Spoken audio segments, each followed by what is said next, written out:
This is Darius Stargazer with your sports report for TV Libertad. Our top story today. John Martin has left Sporting Lado de Porto Football Club. Having guided them to champions of Turtle Island League East, the manager was linked with many high-profile jobs, but has just been confirmed, as of the last hour, as the new manager of Church of the Swordfish FC.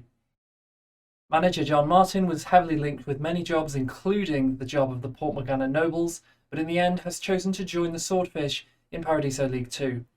Church of the Swordfish finished 5th outside the playoff and dismissed their former manager as a result. Expectations will be high, but having brought Lado de Porto their first trophy in almost 4 years, winning the Turtle Island League East, their second competitive trophy in the history of the club, many will be hoping that Martin can bring that success to Church of the Swordfish. As per usual, we're going to give you a rundown of where the leagues are at. So, starting at the start, let's have a look. In Paradiso League 1, Preston Paradise Bus Station FC won the league at a canter last season with a 10-point lead. Behind them were Brenton Town and a resurgent Mimosa San Davidio. Port Morgana, Club Tropicana, Chain Reaction, Libertad, San Corralido, Dutch Barriers, Choco Creole and Monster Energy made up the middle of the pack, with Bongo Bongo and Trodder FC being relegated alongside North Coast. This season, the preview looks as such. Preston Paradise are expected to win the league again, but with Brenton Town hot on their tail. Port Morgana and Mimosa San Davidio will both be behind them, chasing for that third place spot, according to our predictions. Tropicana and Chain Reaction will be behind them, but will put up a decent fight. Down in the middle of the league, the remaining teams are all in there and thereabout, with the third of the relegation spaces being the most hotly contested. Raffle and Renegades and Paradiso Robots are expected to struggle this year. Newly promoted Bate also expected to struggle in the big time. The one thing to watch in this league is the difference in approach between Bate Club, who emphasise physical players and very basic and traditional training methods, with Paradiso Robots, who have been criticised in the past for their incredibly high-tech methods. Moving on to Paradiso League 2, Bate Club won the league at something of a canter last season, followed by Raffle and Renegades and Paradiso Robot that also managed to gain promotion. Paradiso Police did not gain promotion. The remaining teams were some way off the pack, with Mamusa Azia and Port Morgana Nobles getting relegated with Calamox to toe. This season, the prediction looks as follows. Bongo Bongo are expected to win the league with Trodder FC on their tail. Church of the Swordfish have moved up into third place with contention and will be hoping to receive the playoffs with their new manager in tow. Paradiso Police will also be looking to be involved, North Coast in there as well. Behind those, there are some other teams that may challenge. Teams that want to watch out for getting relegated will be the newly promoted sides Chinchetti Stars, Guardiola and Southport Scavengers. Now we'll have a quick look at the lower leagues. Skipping the previous season review, the Paradiso Conference League East will see the newly relegated Port Morgana Nobles expected to win the league at some margin. Calamoxato, also relegated, will be putting up a fight, as will Musa Azizi. The Dolphins and Sporting Lado de Porto, who are searching for a new manager, are also expected to challenge for the playoff places. The Conference League West is where we see the majority of the promoted teams this year join, with Ginger Island, EB Rovers, Porto Kilgari and Athletic Musa all expected to finish around mid-table. The Steelers are expected to struggle, as are the Oporidos. Caribia Rostos and Tropicana Revolution are expected to do well this year, as are the Old Town Rovers. In the Island League, it's expected that Pokeminks and the Steelers will fight it out to win promotion back to the Conference Leagues. Lazanto Bantamans are expected to struggle. In the Swordfish League, Skeld are expected to bounce straight back up, but the Bengali Lancers and Impalas might give them a challenge. In the Turtle Island League East, there are no relegated teams, and Gritvik and Town and Borough Bay will be taking the opportunity to try and gain promotion they missed out on last season. Atletico de Lancers and Scranton FC also win with contention. The Angola Bay Cool Dogs, appearingly to have fallen off a cliff, are expected to struggle according to the season predictions. And the final league in Paradiso, of course, is the Turtle League West, where the newly relegated Dynamante are expected to bounce back up. The Silverkeep Lions are expected to struggle, as are AC Lanway, but it's an open league. Now, let's move on to the Cups. Last season's President's Cup was probably one of the most exciting we've ever seen. Mimosa San Davidio went on a mazy run, defeating Preston Paradise, Choco Creo and Port Morgana to lift the title.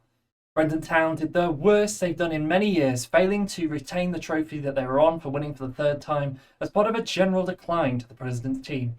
But Preston Paradise also continued to perform poorly in this cup, opposed to the league where they remain dominant. Choco Creo will also fancy the chances having knocked out Brendan Town, and Port Morgana will be hoping to go one better this season. It's likely that the top teams will dominate the President's Cup, but who knows? There is always the chance of an upset. But before that, we have the hugely coveted Jewel of the Islands. All of the islands of Paradiso are ready for a summer of football, as all of the local teams will smash it out with the big boys in their regional cups. Here, Preston Paradise are the current holder of the Cup Winners' Cup, the Jewel of the Islands, which is qualified for by winning the various island jewels regionally. As ever, the St. Brendan Cup will be fought over most likely between the Brendan Town President's Boys and the bus conductors of Preston Paradise. But with this Jewel of the Islands being won by Port Morgana and Mimosa San Davidio in the past, it's anyone's game if you can make it there. Church of the Swordfish are expected to challenge for the Swordfish Cup with the bounce of their new manager, and upsets are all over the show. Can the Port Morgana Nobles cause an upset in the St. Morgana Cup? The Copa Isla Sonoro expects to be one of the more interesting of the regional cups, with Club Tropicana and Chain Reaction battling it out in last year's semi-final, and then the shock defeat of Club Tropicana to North Coast in the final means that this trophy is in the hands of a newcomer. Can North Coast hold the trophy that has been passed between Chain Reaction and Tropicana since its inception? Or will a new team twist their way into the Jewel of the Islands finals by taking over the Copa Isla Sonoro? Here at TV Libertad, we'll be taking a special interest in the Copa Libertad, as Sportfio Calcio Libertad hope to win another Copa Libertad trophy. Choco Creo, the only team to have won the trophy except for Calcio, will be hoping to lift their second Copa Libertad and put up a strong challenge. Both clubs are currently in Paradiso League 1. And a reminder that TV Libertad does have the right to broadcast Paradiso friendlies, so we will have coverage of the Granada game on the 30th of August and Martinique on Saturday the 2nd of September.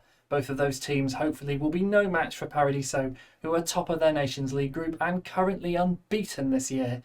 Those of you who may have forgotten, we thrashed the Cayman Islands 3-0 in June, beat St. Martinique 7-0 in March, and drew with St. Lucia.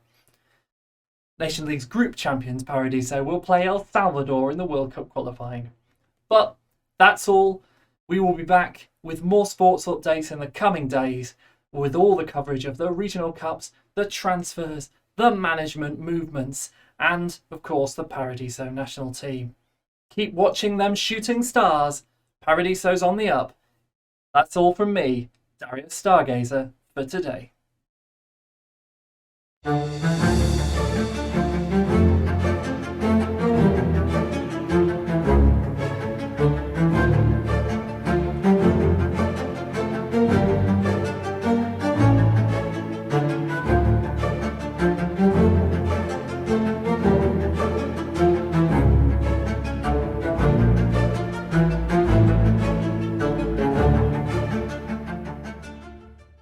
Alright, here we are. Church of the Swordfish. Oh, have I made the right decision? I think I've made the right decision. We're going to find out. We're in Paradiso League 2. Media prediction of 4th.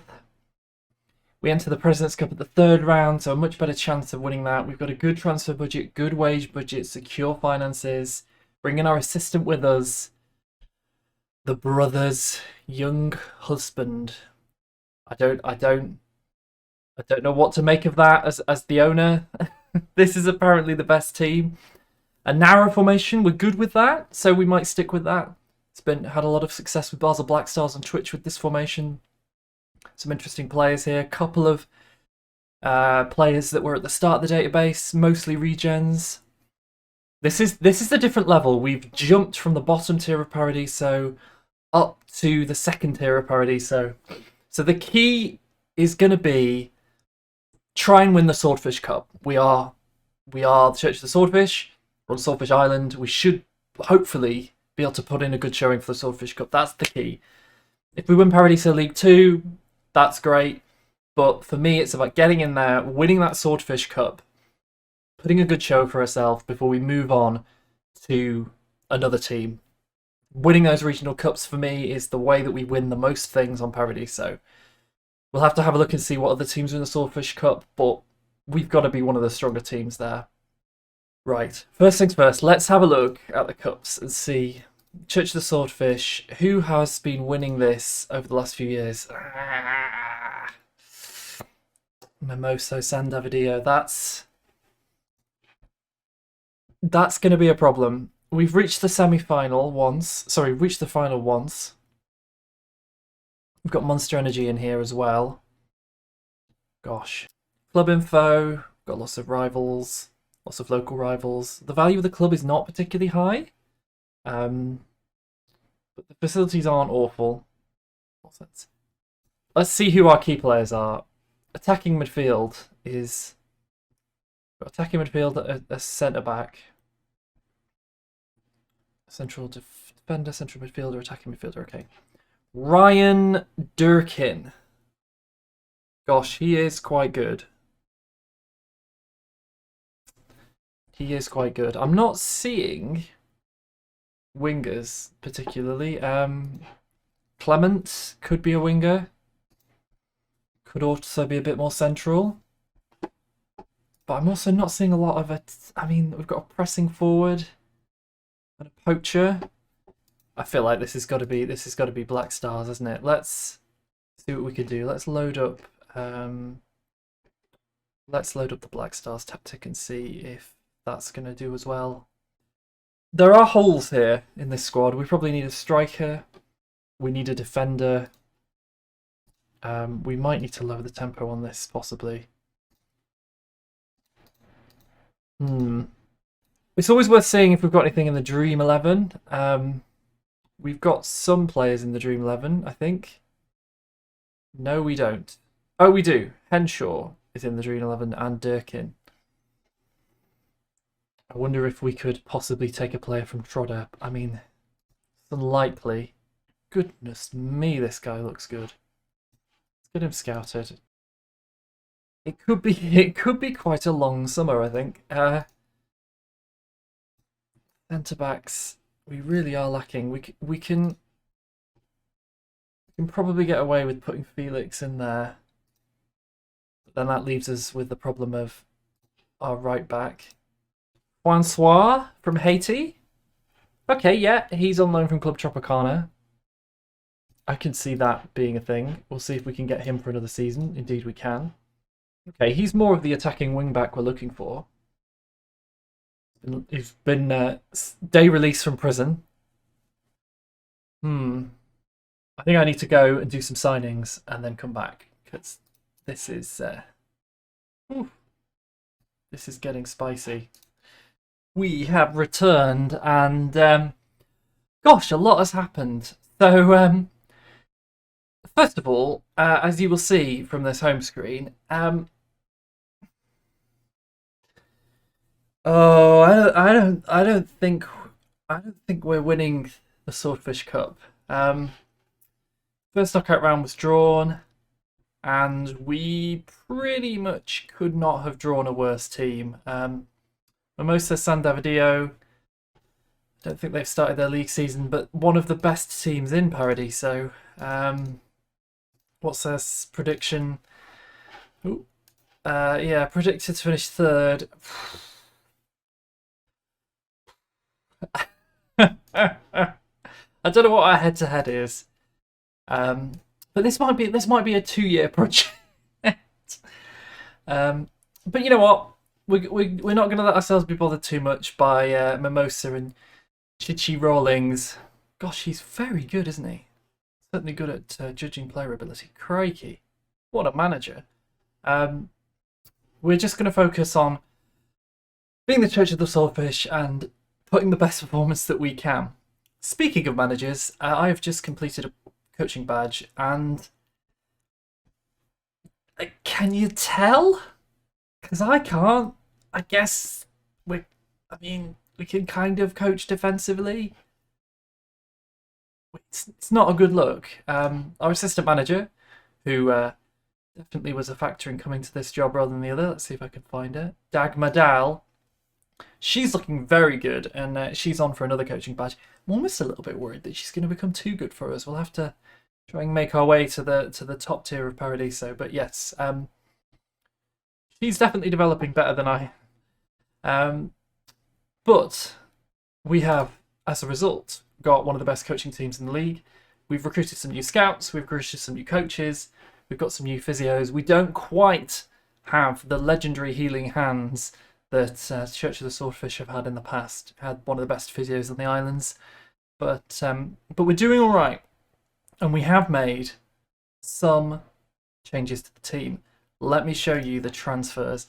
Obviously, transfer window is essentially open all season, but for me, the season begins here with the first game of the season that's competitive, which is obviously the Regional Cup, the Swordfish Cup. So, seems the transfer window doesn't close. Let's consider this the end of the transfer window for now, and this is what we've brought in.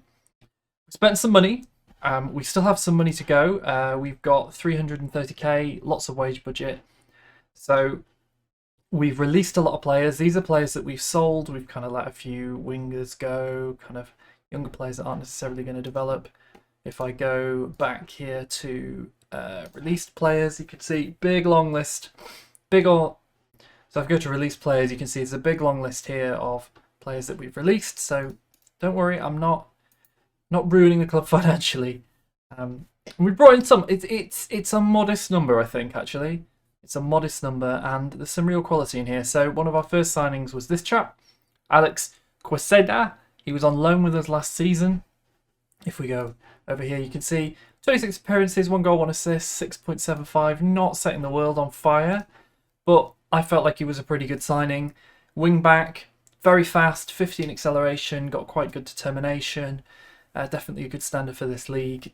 Good option at left back. Very happy with that as a signing.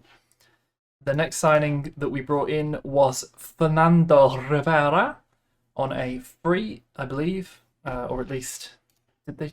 Oh no, £2,000 pounds, £2,200 pounds. So Rivera came in from the Port Morgana Nobles, and I think he's pretty good. They got relegated, but he seems to be good enough quality for this league. Plays with back to goal, pressing forward, 6'4", good first touch. The finishing of 5, composure of 8 is a concern, but I think very physical, very aggressive, just a very good pressing forward for this level. He's on a fringe contract as well, so arguably a rotation option, but he started the season quite well, scoring in some friendlies, so happy with that.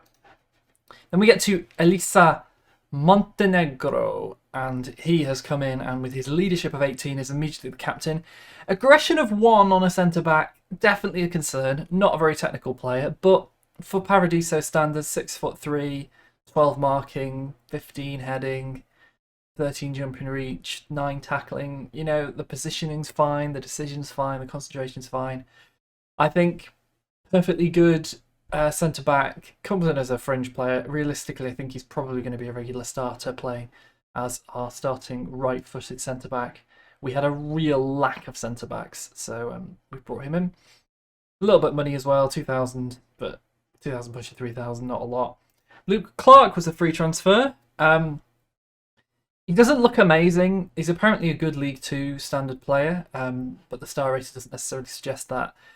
Good performances, though, when we had him on loan, on trial, and just looks okay. I think needs a bit of work, but a kind of cover option in the centre.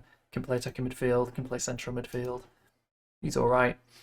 Then we get to Anthony Howis, who some of you may be surprised to see that we've brought in from Sporting Lado de Porto, but we needed a striker who could finish, and composure 12, finishing 11, reasonable determination, just as a poacher, a kind of backup poacher option. He did have a 7.3 with us last year, scored 8 goals, so felt like he was a pretty good choice to bring in as a backup striker, basically. He can also play attacking midfield, so just as an option.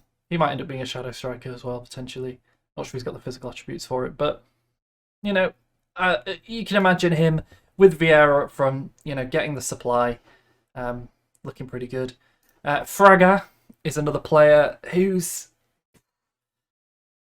the potential is up there at age 23. I'm not sure he's going to make it. He's definitely coming in as a rotation, a potential backup centre back, potential backup defensive midfielder, backup right back. I don't think he's great in any of those positions, to be honest. Too short, really, to be a centre back. Jumping reach of 2. He's never winning a header in his life. He's just fine. I think he's kind of making up the numbers. The perfectionist is in there, is good. He's happy to be a fringe player. So Fraga is just a bench option. Paul Pierre is actually on loan from Mimosa San Davidio. Again, not great. The slack personalities are concerned, but just the midfield option. We struggle to get good midfielders in. He's kind of supposed to be a regular starter. I'm not sure he's going to be. He's all right. And then finally, Martin Yates is another striking option. Wants to be a pressing forward. The acceleration 14 is kind of interesting. Very small, but kind of a little bit of a wiry player. Could potentially do some damage. It's a rotation option. But really, we were looking for depth, because if I show you the first team here, we did go with the formation that was already there, the Black Stars formation. A lot of it was kind of already there. Unfortunately, our main striker, which is this guy, Leo Hare, is injured at the moment, but he's a poacher. Fairly good physicals, good anticipation, the composure, the finishing's fine. A bit unambitious, but he's kind of, the idea is he puts the ball in the back of the net. Howard's deputies for him. We've got Vieira. Also, Barracuda then is another pressing forward option. He doesn't like big matches, but the physicals are good. Again, lacking the finishing. I think that could be a problem, is the lack of players that can finish. Even if we find a veteran that could just put the ball in the back of the net. We'll see. Howis hopefully will bring the form with him from the previous club. Durkin is our star player. Everybody wants to sign Durkin. 19 years old, Paradiso League 1 standard. If we can keep hold of him, doesn't want to leave at the moment, but he kind of slots in there behind, so he's quite a dangerous player, Ryan Durkin. And then Clark, again in the midfield, not doing too bad. He's kind of the Metzala player. We discussed him earlier. Usually we'd have Matthews in there as the central midfielder on attack. Again, I worry about the consistency. I worry about the big games, but in some ways we have to work with what we've inherited. Travellers is that more mobile, slightly more defensive centre-back, central midfielder. The tackling of 4, not great. I'm kind of hoping that some of the other stuff in there will compensate for it. Again, lacking big matches, but the central midfield is not ideal. Holbrook shouldn't be the player in this hole. He's another covering player. Again, supposed to be quite good. He's actually very, very similar to Fraga. The player that should be in there is Tyler Clark, who I think is a much better defensive midfielder. He's got kind of all the right attributes. Not necessarily in bucket loads, but again, hates the big matches, so it's a real endemic problem in the squad. The 2 captains are behind. Vice-captain David Henshaw, who was here originally. Really, really great looking, bright young player. Still under contract with us. Whether we can get him to sign on another year is going to be a challenge, but all the right things in all the right places. I really like the look of him. I think he's a great centre-back, and obviously we talked about Montenegro, who's kind of paired up with him. So those 2, strong leadership from the back, and then we've got Francois, who's on loan from Club Tropicana on the right, as kind of that more aggressive attacking player. Reasonable physicals. Hopefully he'll improve throughout the season. And then on the left is the aforementioned Quasada. Not a lot to say about the bench. We already talked about Yates. Rowley is probably going to leave on loan. He's one of these players that you get a lot of in Paradiso. Can't cross, can't finish, can't tackle. You don't really know what to do with him as a winger. Max Core was here already. Again, a kind of similar player, quite aggressive. Maybe we'll end up playing wingers. Maybe it'll be good to put that in as an option, but that's kind of how we're building the team. In terms of dynamics, club atmosphere is great, cohesion is good. So I think we're probably going to stick with this. We'll then let our scouts establish. Our aim this season is, I think, to make the playoffs. Let me just check the club vision. Yeah, we need to make the playoffs, so that's kind of 4th place. We do that this season, then we look to see what we can do next season. But yeah, the final thing to say, I suppose, is the schedule. It's been very interesting pre-season. So we lost to the RB Rovers, who are in the league below, but we then beat Choco Creo, who are kind of mid to bottom of the tier above. We gave Libertad a good show, but eventually lost to them kind of towards the end of the game. Ryan Walton got a goal, then Vincent Roy Nelson got a 92nd minute winner. So we actually gave a good account for ourselves. And then we managed to beat Monster Energy, who are kind of mid-table, top-tier team. So that suggests to me that we are kind of in the fact that we're able to beat teams the league above. I think that's encouraging, and I'm not sure we quite saw so much of that last season. So with Lado to Porto. So we'll see. It's another level up. The quality of players has improved. We'll just have to see. We'll just have to see. Trodder and Bongo, definitely the teams to watch. But the next episode will be the 2 legs against Mimosa San Davidio. So this is kind of our cup final. If we can win this, if we can knock Mimosa San Davidio out, then there's no reason why we can't go on a really good run in the Swordfish Cup.